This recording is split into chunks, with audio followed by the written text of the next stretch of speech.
Here I am with me mate Ian Gough, who's had 64 caps for Wales, and today we're going to talk about, what we're going to talk about. We've just been babbling on for the last fucking hour and a half or something like that. Are we allowed to swear in this? You tell let's me. do it. Mary Whitehouse, can you get hold of it? We're going to talk about tips on success and achievement, but not just that, about having some sort of life balance as well. So first of all, Ian, what is your definition of success? It's a tough one to get. We're so close to each other, aren't we? It's a little bit close. If any further back, I'm at the camera, any further in, like, how are we going to do it? I don't know what to do with my legs. Anyway. Success. Don't wrap them round me. Success, don't do it, mate. No. Well, what's your definition of success? That good aftershave on, so. I have got nice after. Success. See, it's hard because as a sportsman, you judge your success, and it sort of happens week by week, doesn't it? You go, right, this is success for me this week. This would be, success would be me making my under-11s flag rugby team or whatever it is, when you're 11, and then you do that and you're right. What's the next? It's like the rung of the ladder, right? What's the next step? What's the next step? What's the next step? Yeah. And it goes up and up and up, and then you reassess your goals and redo it. But my always the massive ambition I had as a kid was to play for Wales. Represent the country in the Millennium Stadium, or it was the Cardiff Arms Park back then. In front of a home crowd, in front of all these people. I know. I can remember that. We are both. I can remember. I'm older than you, I think. Well, I can remember getting weed on in the old Arms Park. But weed on. That's hard. That's old school style. Oh no, yeah, they didn't used to go to the toilet. They used to just pee where they stood. And as a 15-year-old kid, I think I was when I was there, I just put a warm sensation down the back of your leg, and you just didn't turn around. That's tough, and I wanted to be on the inside of that, not the outside of it. So that was my ambition. That was my thing of success. I want to be the one that everyone's looking at rather than than us looking at them. Yeah. What was it like the first time you pulled on a Welsh jersey? Because for a lot of schoolboys, that's their dream, because rugby is the biggest sport in Wales. Yeah, it was the first time I did it was I was on the bench as a replacement, but it was for sort of Welsh youth. It was under 18s, I think it was. Yeah. And we played New Zealand at Swansea and in St Helens. Shit, that's a seriously tough team to. For the first camp, and the age group was changed because it was a new FIRA or a new open age group. So it went from January to January. So instead of the school year, it went from the Southern Hemisphere sort of times. So it was. So we had a couple of older boys in our team, and they had a couple of older boys in their team, and. Looking through the program, they had some good names that made it, from that, and it was that first one. They did the haka. You sort of, had to face the haka, and then the anthems and everything, and it would probably be a few thousand people there watching. Which as a schoolboy, you were, it was the pinnacle. That was as high as you were getting sort of youth rugby at that time, and it just gave you a taster, and then it made you, want more and more, and then you got the senior rugby, and you were in a completely different pool. And then the expectations and everything went through the roof again. So reassess and go again. But everything, the whole career has been about getting that little bit more, getting to the next step, and then moving on to the next step. Which it's like a never-ending thing. You just say. Yeah, it's like when I was saying to you earlier, when you're sort of chasing a dream, it becomes never-ending because the dream changes. And you're never happy. The goalposts always move, don't they? You're never happy. You think your dream is right. I want to play for Wales, and I went out and I played for Wales. And you went out to South Africa. I went out to it was Loftus Versfeld in Pretoria. I got my first cap and played for Wales, and that was my dream, my ambition. I wanted to play for Wales, but was that enough? No, I wanted to play again, and I wanted to play again. And then you said, right, I've got to get 2 caps because 1 cap, people will laugh at you because you're a 1 cap wonder. Yeah. But that was the pinnacle when you were 10. Just to play once for Wales would be the most amazing thing in the world, and then you get it, and it's like, right, I need to play 2 times, and then, oh no, you're not considered, good until you play over 10 times, and then and you need to play in a World Cup, and then and then it's like, so it's just the pursuit. When you chase a dream, sometimes it becomes like you're chasing this rainbow. You never get to it because there's always it's always that next field across. And even if you get to the very best in the world, or possibly the best of all time, as some people have done in some sports, they still get criticised. How did you deal with the critics? How does Ian deal with people that criticise him? You learn to grow a real thick, tough skin like a rhino. Yeah. And you don't buy newspapers. You don't buy newspapers, and you don't, because you know what, sometimes you just get yourself wound up. You listen to it, and do you know? One time I did this one thing. I went on a blog, right? I went on a forum. Is that what they call them? The local. I think I was at the Dragons at the time, or Newport or the Dragons, one of the two. It was one of the entities. And I thought, do you know what? I had a good game on the weekend. I've been playing okay the last couple of weeks. I'll go on this forum, which is the home of the keyboard warrior, and you write this keyboard critic. And I thought, I'll go on, because I played well the last couple of weeks, and I'll just see what these people are saying. They're going to be saying good stuff. And I knew friends, when our friends go on there, and they went on their aliases, some of these paranoid rugby players, and see what people are saying about them, and they get themselves wound up. And I'll go. And I went on there, and I was mortified, because after about 30 minutes, it was almost soul destroying. I went, do you know what, I'm not going to go on there again, because I've been playing well, I had a good couple of games, and still they were a minority that were just absolutely, you can't keep everyone happy, which is what you realise. You can't keep everyone happy. Just go and do the things as best you can, and don't worry what anyone else thinks. But it's easy to criticise when somebody is in their armchair watching the rugby game, isn't it? I promise myself I'm not going to turn into it, but it's in everyone, isn't it? Everyone. You still say, why the did you do that? Why did you do that? And then I say to myself now, after saying it, going, well, easy for me to say, sat up here under no pressure at all, with a beer in my hand and and a sandwich there. Easy for me to say, why didn't he do this? Under that immense pressure that people don't realise. And it's easy for these ex-players as well. The more you lose track of the game, or you retire and you sort of move away as the game evolves and moves on, you can become a bit not disenchanted. You can just come a bit detached, away from it. And you have your little point of view, and it's not to say it's right. We've all got opinions, but who says they're right? But then with the critics, the pundits and stuff like that, if they know how to do everything, maybe it's a good idea for them to become the manager of the team. I'm not thinking about you, Jonathan Davis, if you're watching this. Right, Jeff, actually lives close now. He lives in Swansea. He's moved down here. He's moved down to Llewhellin or Mumbles or somewhere like that. He's moved down to the Gower. Yeah. So you're right. But he does it with a good sense of humour at times. So, you can get away with it a lot more. Yeah, he's got a bit of a. He's got a personality. He's got good wit about him. Great personality. But you're right. Even these pundits that know a lot, sometimes they don't. Sometimes things happen. The devil's in the detail. I think with lots of high end. Whether it be business. I know businessman, but whether what I've seen. Whether it be the business, your company with elite sports, the detail is the most important thing, and some people don't get that. And if you're not on the pulse of everything that's happening, you don't realise what the detail is, and that's what makes things happen. That's what makes an average team into a championship winning team. It's just that little detail and the environment that it's running. Yeah. So the details are just so important. I think it's massive. Your core structure of everything, great. But it's just the little detail of how you do things, that the little icing on top, the little how you dot those I's, not dotting them, but how you dot them, where you cross your T's, is what makes the margins are so fine when you come into anything at the high end, anything that's elite, anything that's whether it be business, whether it be sports, anything that's high end that's elite, the margins are very small, and it's how you do it, that little detail you put on it that makes it pay. And we were talking about habits earlier. And one of my friends, Lucy, she put on a post, I think it was last night or this morning, she put, the quote was, if you don't change things in your life, then nothing's going to change in your life.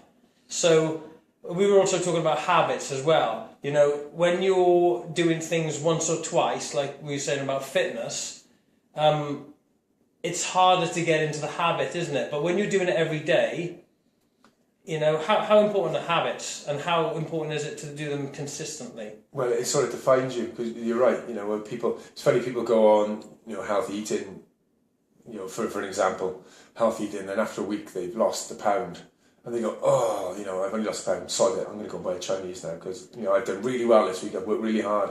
And there was a great quote. One of the coaches sort of brought it up. I think it was at London Irish, a guy called Brian Smith. And he just had the poster on the wall. I've seen this picture, since a few times, but never think. And it was two guys mining, so they had their pickaxes and they're mining away, through this coal face. So, the comedy sketch where you've got your little tunnel with a one-person height tunnel, and he's mining away, and there's two people, so it's sort of a split screen, and the one on the bottom, and they're mining, and the guy gives up, and he's like, oh, do you know what? I'm never going to get to these diamonds. Never going to get to it, So he just turns around. and it was an X-ray sort of cross-sectional sort of photograph, and the guy that was carrying on, the diamonds were that far away, you know, they were just through the wall. And the guy, and they might have gone however far they've gone, you know, they might have gone miles, you know, tens of thousands of miles. Yeah. But the guy said, "Oh, enough's enough. I'm giving up on this. I'm giving up." Turns around, and the other guy still ploughing on, and the cross section showed that this guy they were both only that far. They were both only that far from their end goal. But the one guy, was just going to keep on trying, keep on. You know, I that's what I got from it. Not that you go for diamonds, the treasure, whatever that diamond may be, whether it be, you know, whatever your goal is.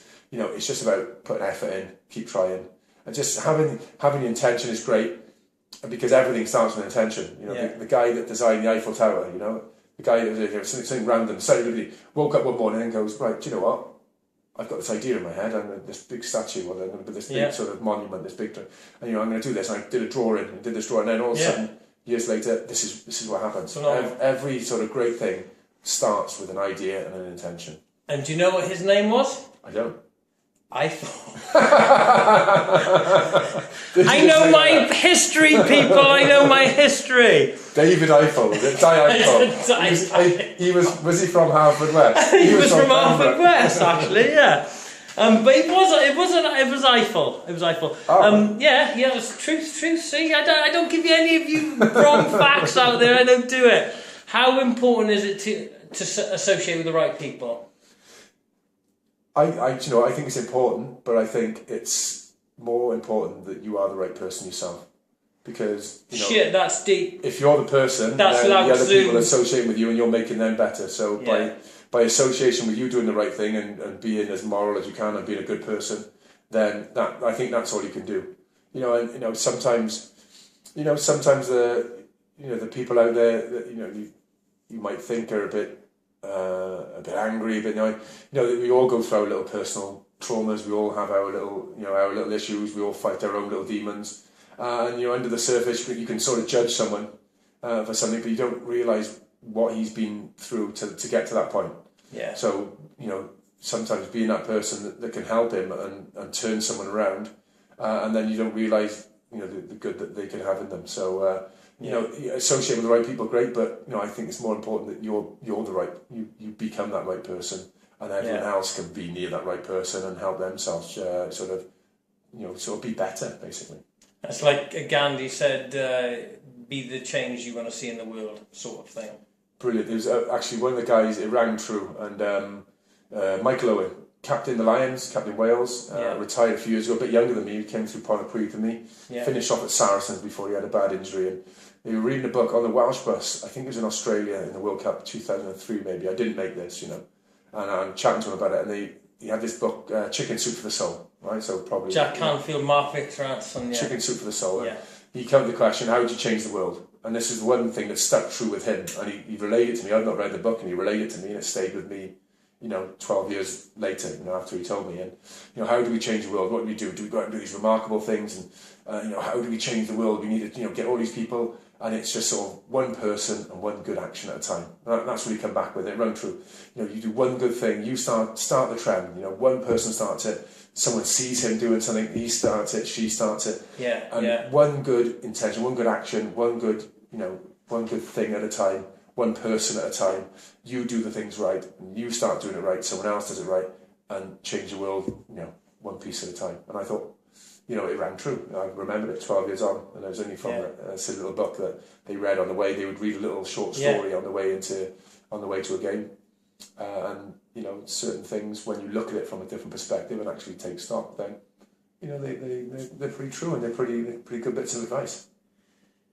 They most certainly are, mate. And Chicken Soup for the Soul, I think that series of books has sold over 400 million copies now. And when Jack Canfield and Mark Victor Hanson started it, this rings true to what you were saying about the persistence and the diamond to keep on going. They got rejected by, I think it was about 36 publishers. Rubbish book. 400 million books later. And now, after talking about it, now the intention is to make it 401 million bucks. 401 million bucks.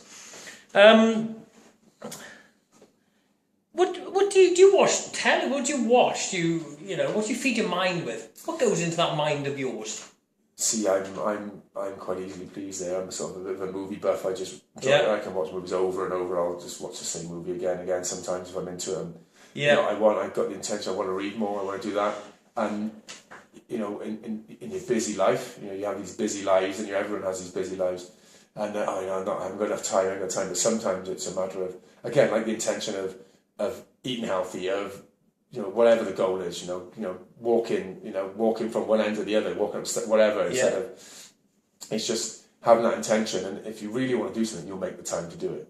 You really want to, and that's why you know, right, I want to do this, and I talk about it tonight. I'm going to go home, I'm going to read a book, and I'm going to, be inspired by the words that I'm reading, and, and take me on, and it'll give me motivation, because everything's about motivation, about mentally sort of keeping yourself fresh mentally, because that's the biggest engine. That's your engine. You got this body here, and you can train it. You can keep it fit. You can condition it. Yeah. But if you haven't got the mind to drive it, then you've got nothing. And I've seen it in rugby a lot. Players which are exceptionally talented, but just haven't quite got the mind to drive it, and end up sort of sliding down a greasy pole. Yeah. Rather than the guys that have got that mental fortitude and the toughness that just carry on one hand at a time at that greasy pole, because the quicker you try and climb it, the quicker you go down. Just get that foothold and keep going and keep going and keep going. That's the thing. Just get that intention and just sort of just keeping faith in it and keeping going. It's what separates from the men from the boys and the girls from the ladies is persistence. Persistence. Persistence. Have you got any role models, mate? Probably over the years I've had lots. Yeah, probably. I'm trying to name them now. Just to start with, I remember, back in the early days, you had before I was when I just started getting into rugby, you started watching, and your role models were your international players that were playing on the TV and playing the thing. When I like football, before I got into rugby, my friends were all into football, and you'd have your role models there. All the big teams, like Liverpool, and they used to watch these guys, and used to love it. And and then as I was starting with rugby, my older brother used to play sort of semi-pro stuff just before it turned professional. So amateur, it should be amateur, not semi-pro, because they weren't getting paid as such. And he used to take it for runs, so he was my role model. I used to go and watch him play.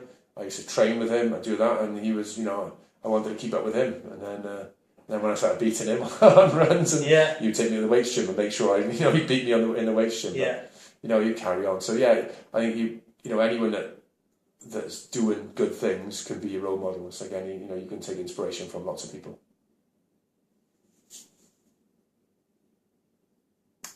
You've been doing some charity work lately, mate. Tell us about your charity. You doing some charity work with Army and stuff like that? Yeah, I'm patron of a military charity called Hire Hero. Yeah, and it was set up by Jerry Hill and Mike Peckham. Ex-military guys that realised that there was a section of the military, or a part when people were leaving the military, they were getting let down by the system, as such, as you can say. Yeah. Whether they go as far as say let down by the system, or there was a gap in the system that these guys, after they were serving their country and doing heroic things, for this great country, for the UK and. It is an awesome country, isn't it? It's a brilliant country. We forget that. And everyone watching this, right, is probably, chances are they live in a developed country, and their country is awesome. And you forget that sometimes, how lucky we are. Everyone could be down and say, the politicians are this, the politicians are that, they're doing the wrong thing, the taxes, the second. But, we're very lucky. We're very lucky. Same time, You do not have to look far. The internet's made the world a small place. You do not have to look far to see people that are in abject poverty, and people that are struggling just to live, just to sort of survive another day. And we have been given, we're afforded, a lot more than that. Yeah, we're afforded so much more, lucky. And tremendously lucky. You can get down on yourself. You haven't got this possession you want. We can be a bit self-centered, can't we? We can be a bit self-grasping, a lot of self-grasping, and we can, we need this, and we need this for happiness. We need that, and then you look aside, and someone would just be happy just to to be dry and warm, and have a minimum amount of food in there, and water in their stomachs to keep themselves alive. We can be a bit self-obsessed at times. Yeah. With what we want.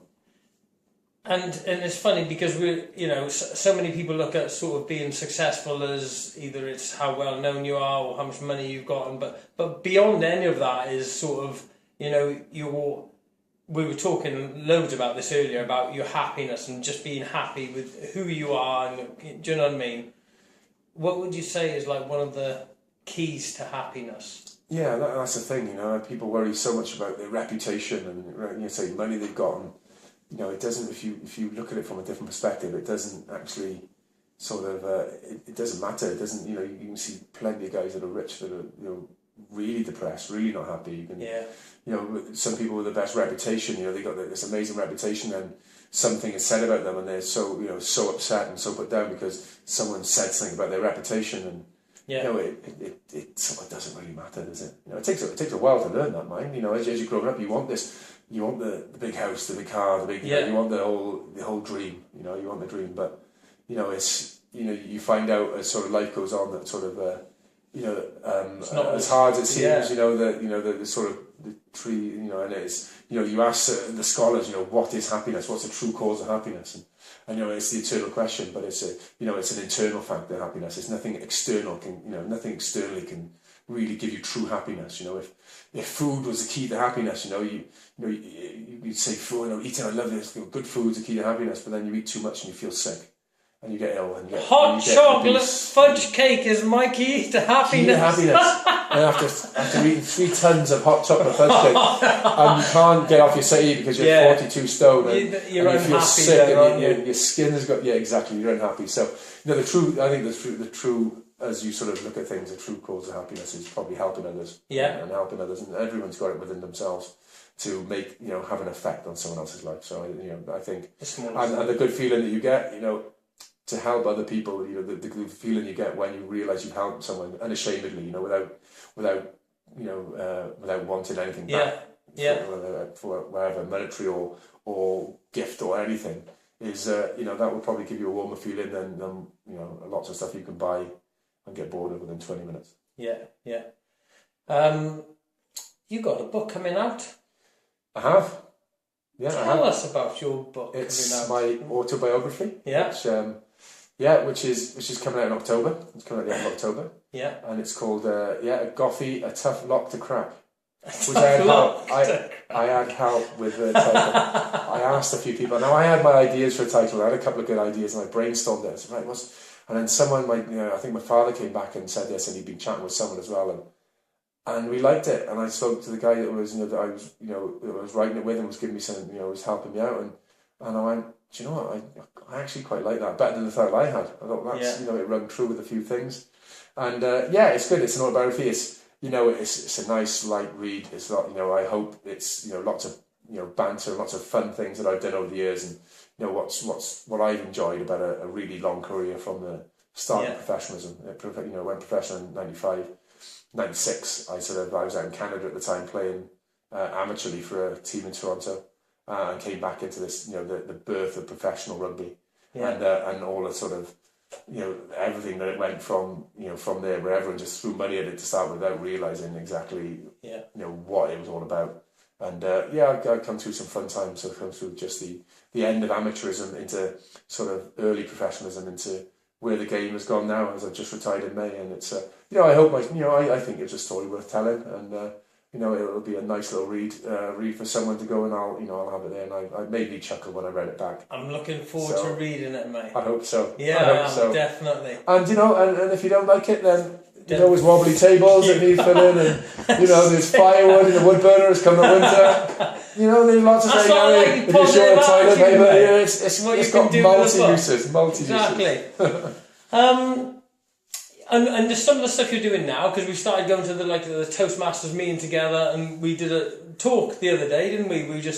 They brought us up and we did a random fire a talk on different subjects, and we both got votes for the top person, but you beat me and you got the top person. I'm not even talking to you about that. Talk to the hand, I'm not even talking to you about that, mate.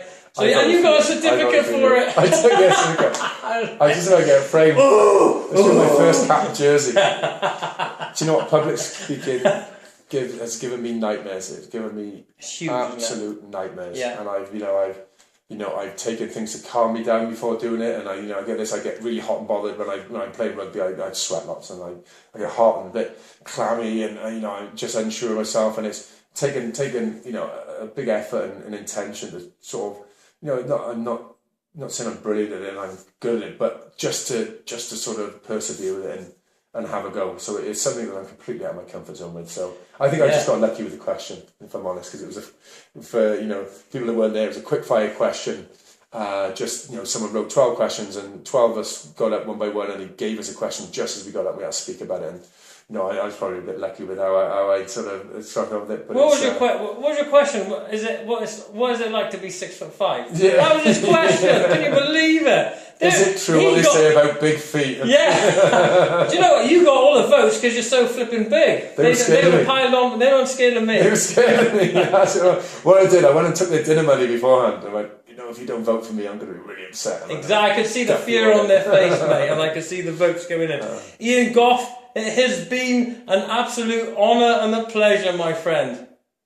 Thank you very much. No, thank you very much, mate. Hope this has helped you somehow, people. And if it hasn't, then you can